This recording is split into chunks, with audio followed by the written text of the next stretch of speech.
Bismillahirrahmanirrahim. Assalamualaikum warahmatullahi wabarakatuh.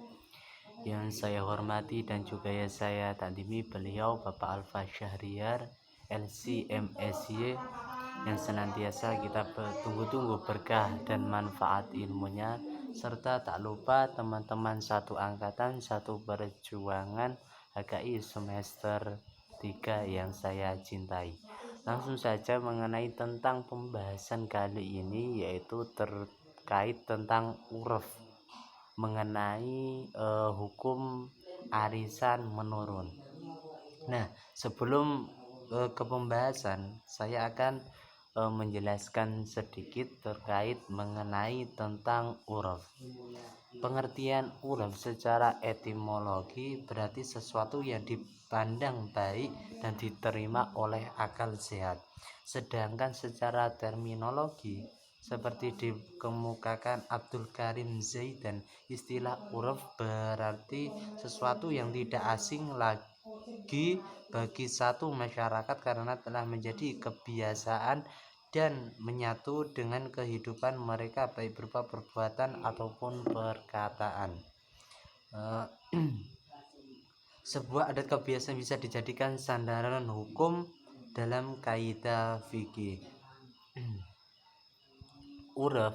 Jadi dalam pembahasan kali ini, uruf berarti sesuatu yang telah sering dikenal oleh manusia yang telah menjadi tradisinya. Ada tradisi dan adat istiadat yang terkandung, baik berupa ucapan, perbuatannya, dan atau hal yang meninggalkan sesuatu juga disebut adat. Karena menurut istilah ahli syarat tidak ada perbedaan di antara uruf dan adat.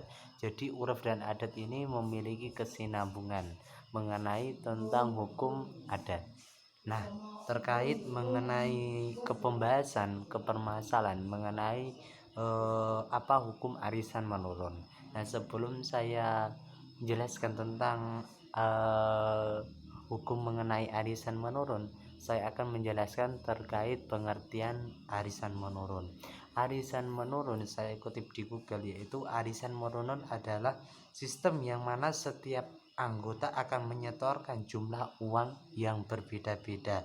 Semakin tinggi nilai setorannya atau yang dibayarkan, maka akan semakin cepat anggota tersebut jatuh nama dan mendapatkan hasilnya atau mendapatkan sebuah arisan tersebut. Jadi arisan menurun ini berbeda dengan arisan lainnya. Nah, kita berbicara mengenai arisan. Kalau kita berbicara mengenai arisan ini berarti hukum asalnya adalah boleh. Dalam suatu hadis riwayat Muslim dari Aisyah radhiyallahu an berkata bahwa Rasulullah SAW apabila pergi, beliau mengadakan undian di antara istri-istrinya. Lalu jatuhlah undian itu kepada Aisyah dan Hafsah, kemudian keduanya pergi bersama beliau. Jadi pada intinya arisan hukum asalnya merupakan mubah atau diperbolehkan. Karena apa? Dalam suatu kaidah usuliyah bahwasanya asal hukum semua tindakan muamalah adalah boleh kecuali ada dalil yang menyatakannya haram. Jadi arisan ini merupakan bentuk muamalah. Nah, terkait manfaat arisan itu ada banyak sekali. Salah satunya yang pertama yaitu ta'awun, ada saling tolong menolong. Jadi nanti kalau ada orang yang membantu satu dengan yang lainnya, jadi ada istilah tolong menolong. Yang kedua silaturahmi, karena dalam arisan itu nanti setiap anggota yang ikut arisan tersebut dijadikan satu dalam ruangan dan dipertemukan setiap sebulan sekali atau seminggu sekali. Nah, pada saat itulah akan terjalinnya silaturahmi antara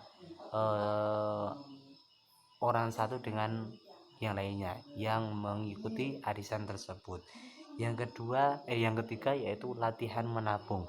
Jadi pada arisan ini ada latihan menabung. Karena apa? Kita menyetorkan uang lalu kita menunggu apabila kita mendapatkan undian semakin lama, maka uang kita akan berkumpul dalam arisan tersebut. Yang keempat yaitu bertukar informasi antar peserta. Jadi ada informasi terkait nanti ketika jadi satu bisa saling bersilaturahmi satu dengan yang lainnya dan memberikan satu informasi dari satu dengan yang lainnya. Kalau kita berbicara uraf berarti sesuatu yang sering dikenal oleh manusia yang telah menjadi tradisinya, baik berupa ucapan atau perbuatannya atau hal yang meninggal sesuatu yang disebut adat. Karena menurut istilah syara tidak ada perbedaan di antara uruf dan adat.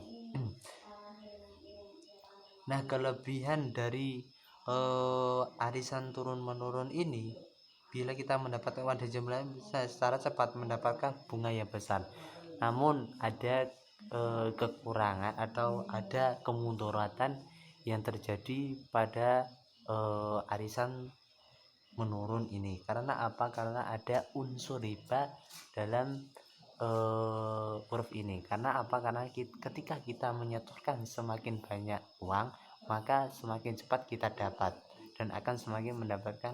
Dan juga ketika kita menyetorkan sedikit, maka yang kita dapatkan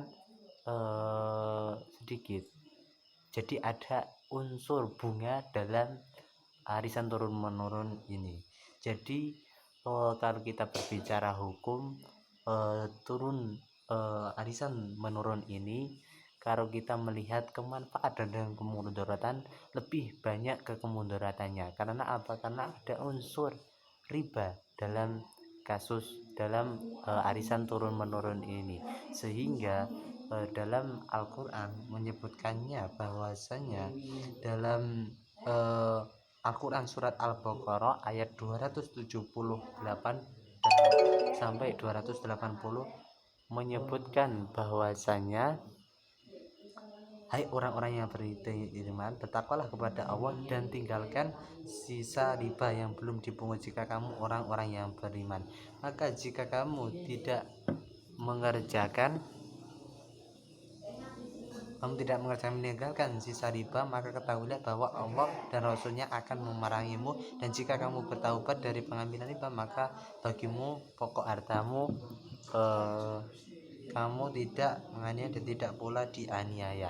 Dan di dalam artinya riba merupakan sebuah larangan besar bagi umat muslim untuk melakukannya. Jadi pada intinya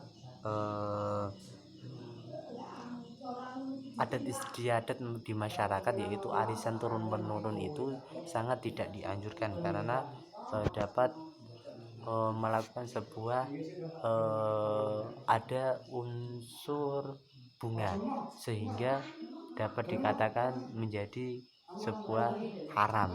Jadi saya katakan bahwasanya arisan turun menurun ini merupakan sebuah arisan yang tidak boleh dilakukan atau dapat dikatakan hukumnya haram. Mungkin itu yang bisa saya jelaskan. Apabila ada kesalahan dari tutur maupun kata, mohon maaf yang sebesar-besarnya. Saya akhiri. Wassalamualaikum warahmatullahi wabarakatuh.